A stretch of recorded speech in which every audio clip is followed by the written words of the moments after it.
اعوذ باللہ من الشیطان الرجیم بسم اللہ الرحمن الرحیم۔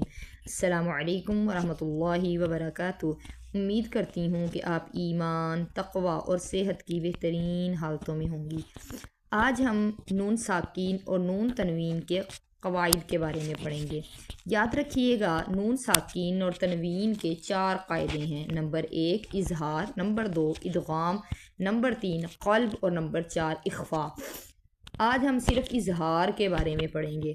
اظہار لغوی معنی ہے ظاہر کرنا، اور اصطلاح تجوید میں حرف کو اس کے مخرج سے بغیر کسی تبدیلی اور غنّے کے ادا کرنے کو کہتے ہیں۔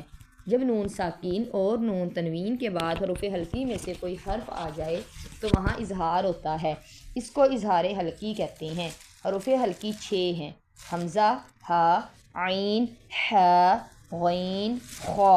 نون ساکین کے بعد حروف حلقی کی مثالیں جیسے دیکھیں، من اجالن۔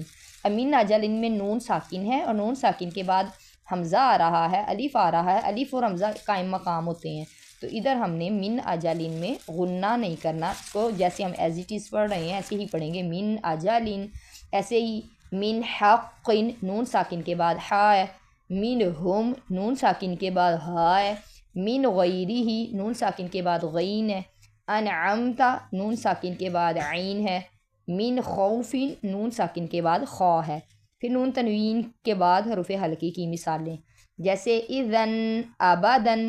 تو یہ اذن تنوین لگی ہوئی ہے دال پہ، اور تنوین کے بعد الف آ گیا ہے۔ علیم، حکیم، تنوین ہے، 2 پیش لگی ہوئی ہیں اور 2 پیش کے بعد ہا آ گیا۔ ایسے ہی کلن ہدینا، عفو، غفور، سمیع، علیم، علیم، خبیر۔